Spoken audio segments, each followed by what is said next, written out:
श्री बृहस्पति देव भगवान की जय। प्राचीन काल में एक राजा राज्य करते थे। वे बड़े प्रतापी तथा दानी थे।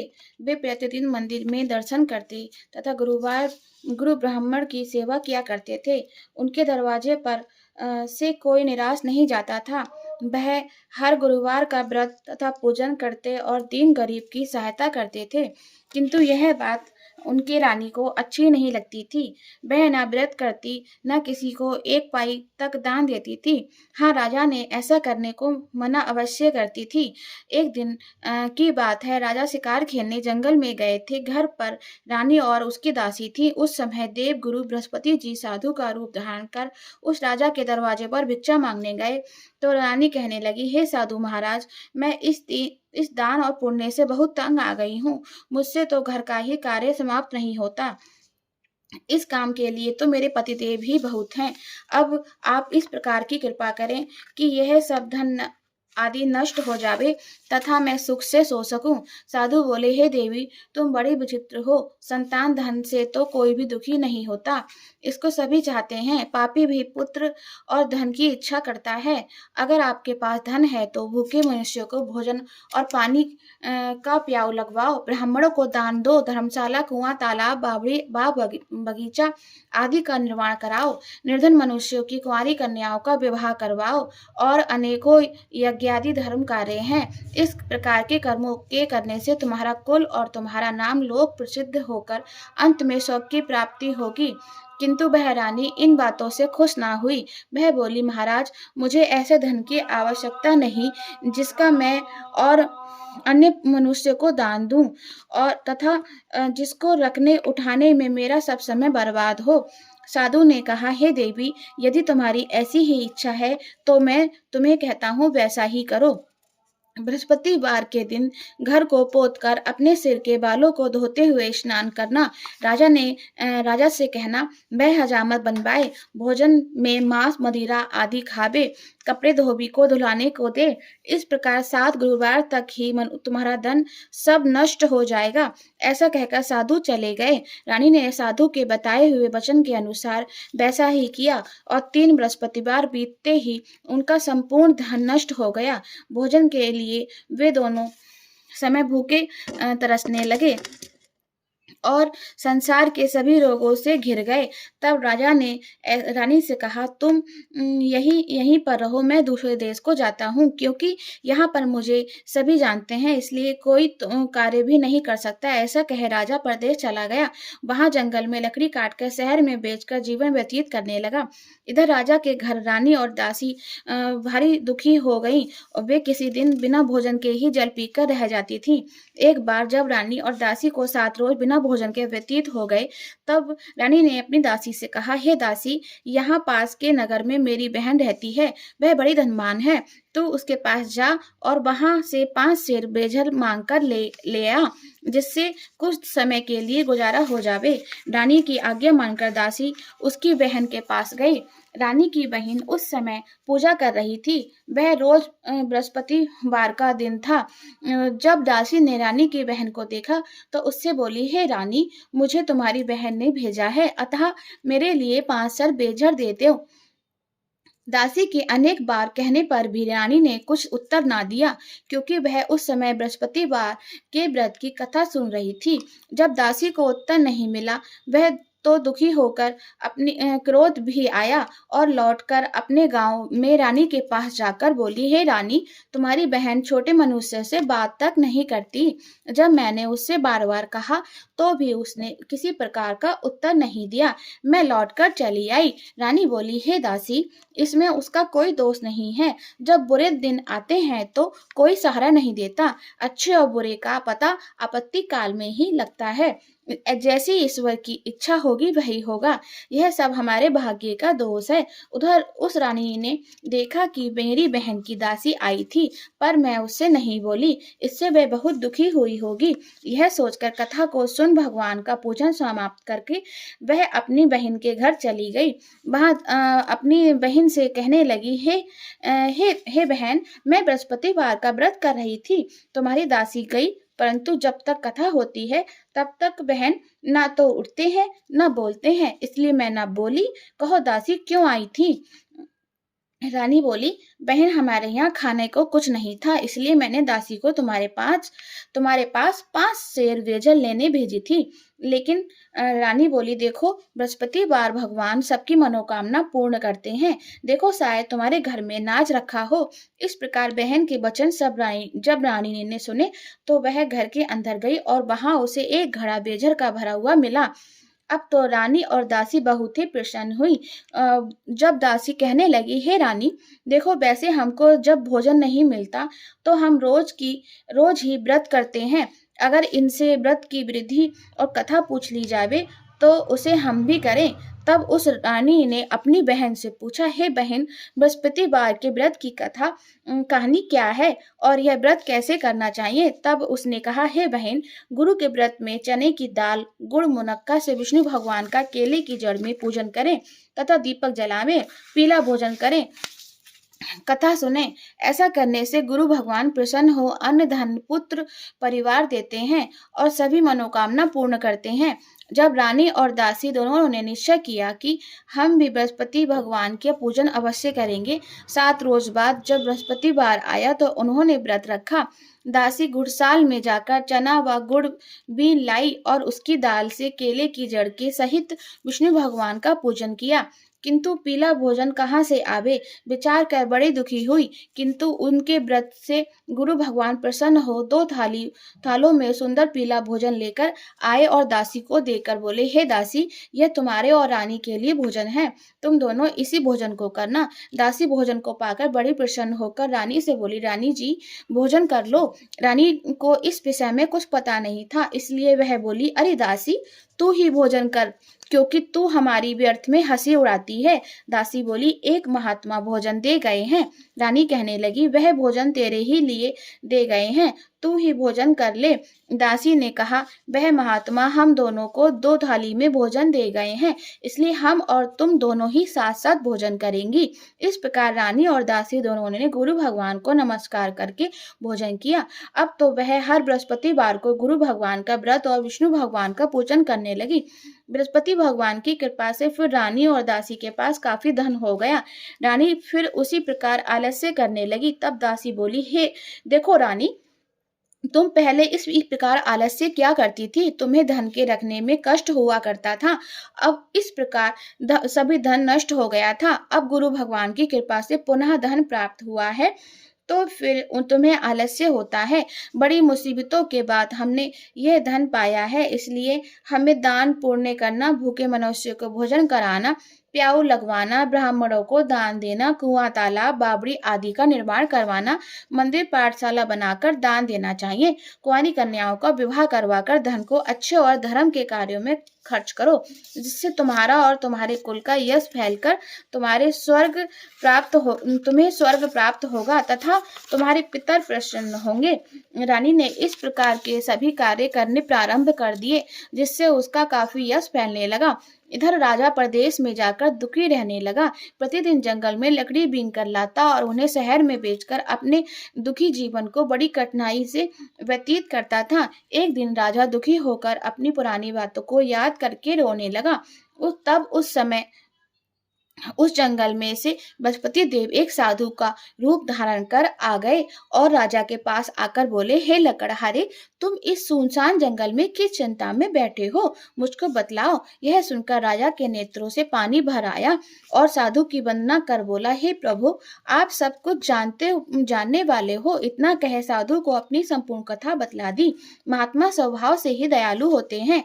बोले, हे राजा, तुम्हारी स्त्री ने बृहस्पति देव का अपराध किया था, जिस कारण तुम्हारी यह दशा हुई। तुम अब किसी प्रकार की चिंता ना करो, भगवान तुम्हें पहले से अधिक धनवान करेंगे। देखो, तुम्हारी स्त्री ने गुरुवार का व्रत आरंभ कर दिया है और तुम मेरा कहा मानकर बृहस्पतिवार को व्रत करके चना की दाल और गुड़ जल में के लोटे में डालकर केले का पूजन कर कथा सुनो। भगवान तुम्हारी सब मनोकामनाओं को पूर्ण करेंगे। साधु को प्रसन्न देख राजा बोले, हे प्रभु, मुझे लकड़ी बेचकर इतना पैसा नहीं मिलता जिससे भोजन करने के उपरांत कुछ बचा सकूं। मैंने रात्रि को स्वप्न में अपनी रानी को व्याकुल देखा है। मेरे पास कुछ भी नहीं है जिससे मैं उसकी खबर मंगा सकूं, और फिर मैं कौन सी कथा सुनूं, यह मुझको कुछ भी मालूम नहीं है। साधु ने कहा, हे राजा, तुम किसी बात की चिंता मत करो। बृहस्पतिवार के दिन रोजाना की तरह लकड़ियां लेकर शहर जाओ। तुमको उस दिन और रोज से दुगना धन प्राप्त होगा, जिससे तुम भली प्रकार भोजन कर बृहस्पति देव की पूजा का सामान भी ला सकोगे। बृहस्पतिवार की कथा इस प्रकार से है। प्राचीन काल में एक बहुत ही निर्धन ब्राह्मण था। उसके कोई भी संतान नहीं थी। उसकी स्त्री बहुत मलिनता के साथ रहती थी। वह ना रोज स्नान करती थी, किसी देवता का पूजन करती थी। प्रातः काल उठते ही सर्वप्रथम भोजन करती, बाद में कोई अन्य काम करती थी। इससे ब्राह्मण देवता बड़े दुखी थे। बेचारे बहुत कुछ कहते, परंतु उसका कोई परिणाम नहीं निकलता था। भगवान की कृपा से ब्राह्मण की स्त्री ने के गर्भ से कन्या रूपी रत्न पैदा हुआ। वह कन्या अपने पिता के घर में बड़ी होने लगी। पूर्व पूर्व संयोग से वह बालिका प्रातः स्नान करके विष्णु भगवान का जप करने लगी तथा बृहस्पतिवार को व्रत करने लगी। अपने पूजन पाठ को समाप्त करके स्कूल जाती तो अपनी मुट्ठी में जौ भर के ले जाती और पाठशाला के मार्ग में डालती जाती थी। तब ये जौ स्वर्ण के हो जाते और लौटते समय उनको बीनकर अपने घर ले आती थी।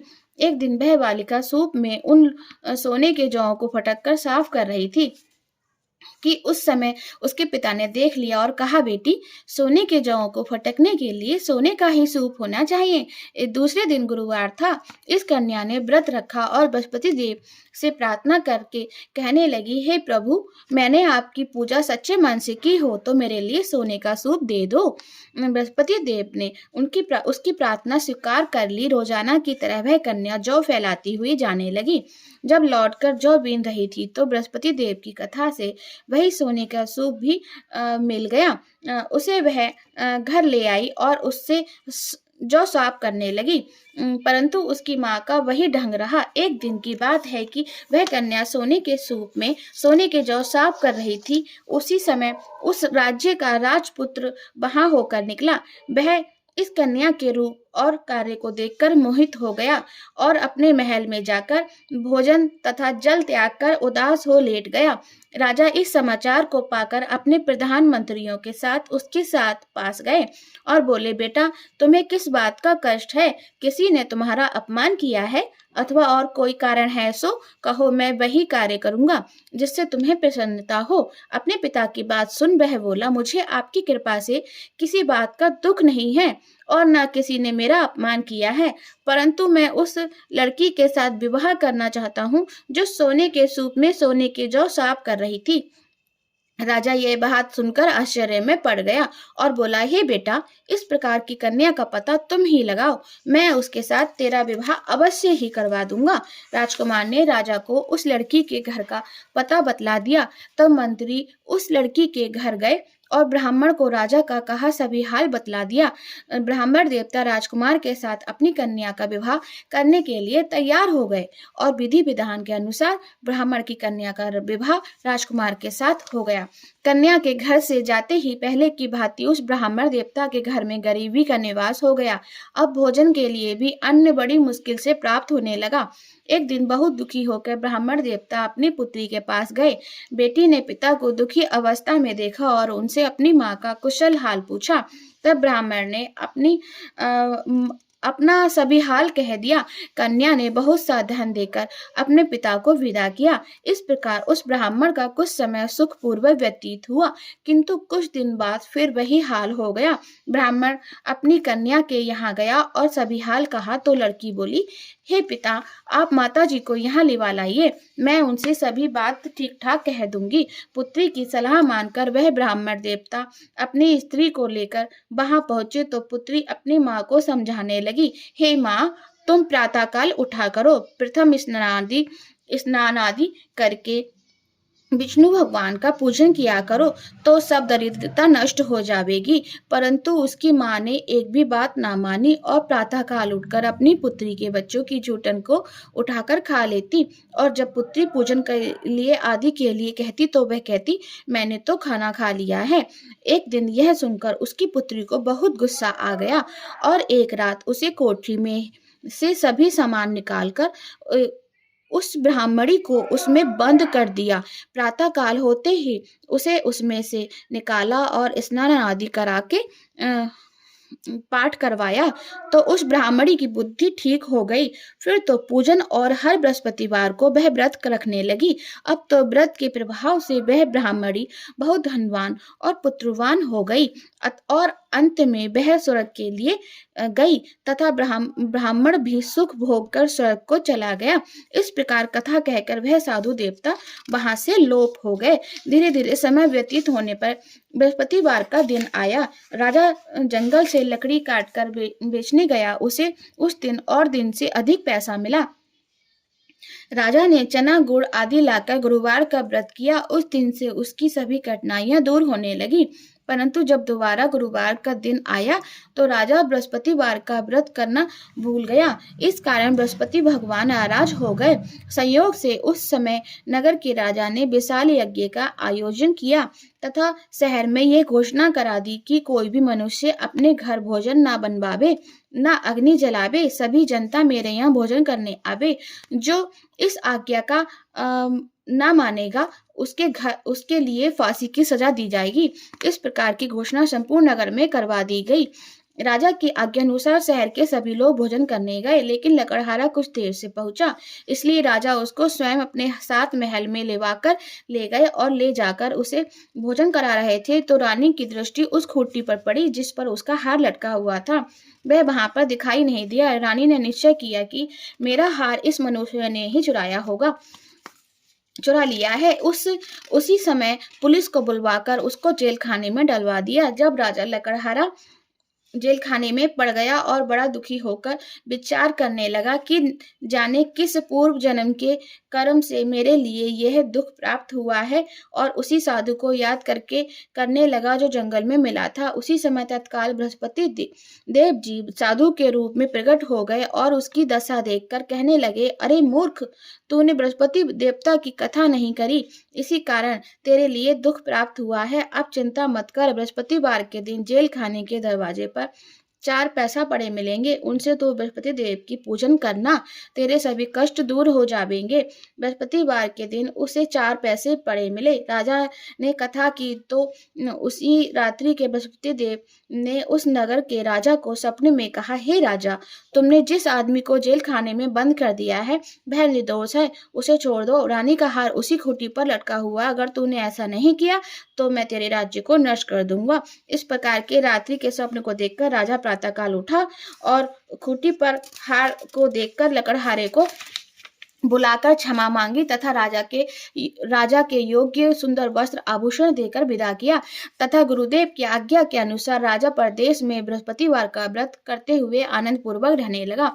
अब एक दिन रानी और दासी विचार करने लगी कि न जाने राजा किस प्रकार से हैं, उनकी कोई खबर नहीं मिली है। तो गुरु भगवान से उन्होंने प्रार्थना की। भगवान ने रात्रि में राजा के स्वप्न में कहा कि हे राजा, उठ उठ, तेरी रानी तुझको याद करती है, तू अपने देश को चला जा। राजा प्रातः काल उठा और विचार करने लगा। स्त्री जाति खाने और पहनने की संगिनी होती है, पर भगवान की आज्ञा मानकर वह अपने नगर के लिए चल दिया। राजा जब नगर के निकट पहुंचा तो देखा उसने बड़ा आश्चर्य हुआ। नगर में पहले से अधिक बाग, तालाब और कुएं हैं। बहुत से धर्मशालाएं, मंदिर आदि बन गए हैं। राजा ने पूछा, ये किसका बाग और धर्मशाला है? तब नगर के लोग कहते हैं कि यह सब रानी और बांदी के हैं। तो राजा को बहुत ही आश्चर्य हुआ और गुस्सा भी आया। जब रानी ने यह खबर सुनी कि राजा आ रहे हैं तो उसने बांदी से कहा, हे दासी, देख राजा हमको कितनी बुरी हालत में छोड़ गए थे, कहीं हमारी ऐसी हालत देखकर लौट ना जाएं, इसलिए तू दरवाजे पर खड़ी हो जा। और आज्ञा अनुसार दासी दरवाजे पर खड़ी हो गई और जब राजा आए तो उन्हें अपने साथ लिवा लाई। तब राजा ने क्रोध करके अपनी तलवार निकाली और पूछने लगे, बताओ कि यह धन तुम्हें कैसे प्राप्त हुआ? तब रानी ने कहा, हमें यह सब धन बृहस्पति देव की कथा व्रत के प्रभाव से प्राप्त हुआ है। यह सुन राजा ने निश्चय किया कि 7 रोज बाद तो सभी बृहस्पति देव की पूजन करते हैं, परंतु मैं अब रोजाना दिन में 3 बार कथा कहा करूंगा और रोज व्रत किया करूंगा। अब हर समय राजा के दुपट्टे में चने की दाल बनी रहती और दिन में 3 बार कथा कहता। एक दिन राजा ने विचार किया कि चलो अपनी बहन के यहाँ हो आमे। इस प्रकार निश्चय कर राजा घोड़े पर सवार हो अपनी बहन के यहाँ चलने लगा। मार्ग में उसने देखा कि कुछ आदमी मुर्दे को लिए जा रहे थे। राजा उनसे कहने लगा, अरे भैया, मेरी बृहस्पतिवार की कथा सुन लो। वे बोले, लो, हमारा तो आदमी मर गया है और इसे अपनी कथा की पड़ी है। परंतु कुछ आदमी बोले, अच्छा कहो, हम तुम्हारी कथा सुनेंगे। राजा ने दाल निकाली और जब कथा आधी होने पाई कि मुर्दा हिलने लगा, और जब कथा समाप्त होने पर आई तो वह मुर्दा राम राम करते हुए खड़ा हो गया। आगे मार्ग में उसे एक किसान खेत में हल चलाता मिला। राजा ने उसे देखा और उससे बोला, भैया, तुम मेरी बृहस्पतिवार की कथा सुन लो। किसान बोला, जब तक मैं तेरी कथा सुनूंगा तब तक 4 हरया जोत लूंगा। जा, चल यहाँ से। राजा आगे चलने लगा। राजा के हटते ही बैल पछाड़ खाकर गिर गए और उसके पेट में जोर का दर्द होने लगा। उस समय उसकी माँ रोटी लेकर आई और खेत पे यह देखा तो अपने पुत्र से सब हाल पूछा और उस बेटे ने अपनी माँ को सब हाल कह दिया। बुढ़िया दौड़ी दौड़ी उस घुड़सवार के राजा के पास गई और बोली, मैं आपकी कथा सुनूंगी।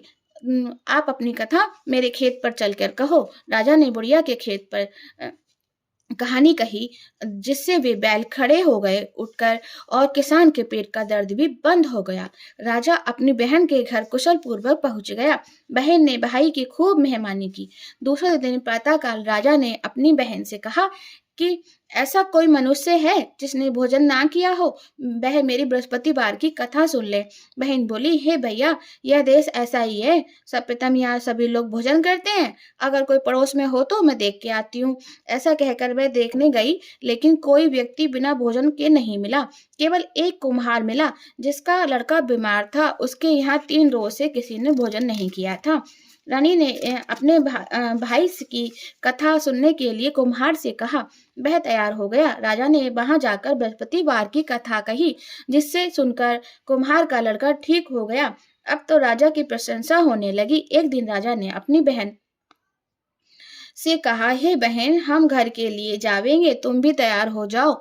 यह बात बहन ने अपनी सास से कही। सास बोली, तेरे भाई के कोई संतान नहीं है, अतः तू बिना बच्चों के जाना।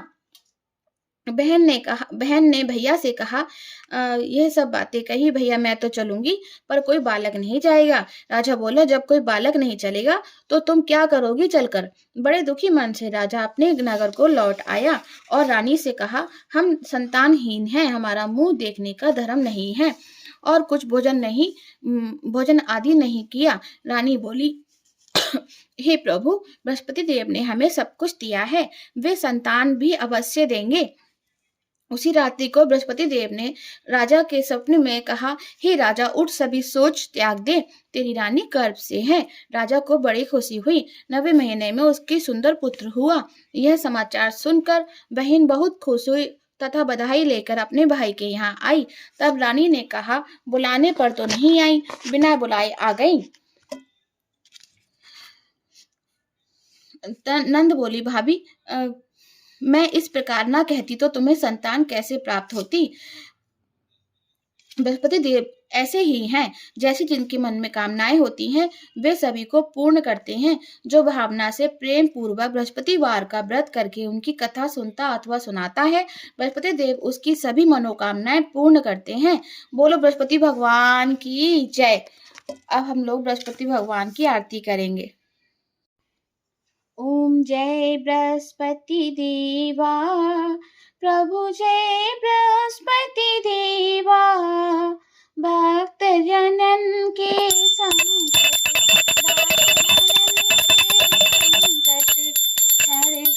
दूर करो देवा। ओम जय बृहस्पति देवा, पीते वस्त्र पीतांबर, मुख चंदन राजे, स्वामी मुख चंदन राजे, पीते पुष्प अरु पीते फल, सम्मुख धरि राखे। ओम जय बृहस्पति देवा, धूप दीप नवेद, भक्ति से अर्पण है तुमको, और कुछ नहीं मोह पे अर्पण करूँ तुमको। ओम जय बृहस्पति देवा, मैं मूर्ख अज्ञानी, जानू नहीं पूजा, तेरी जान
बोलो बृहस्पति भगवान की जय।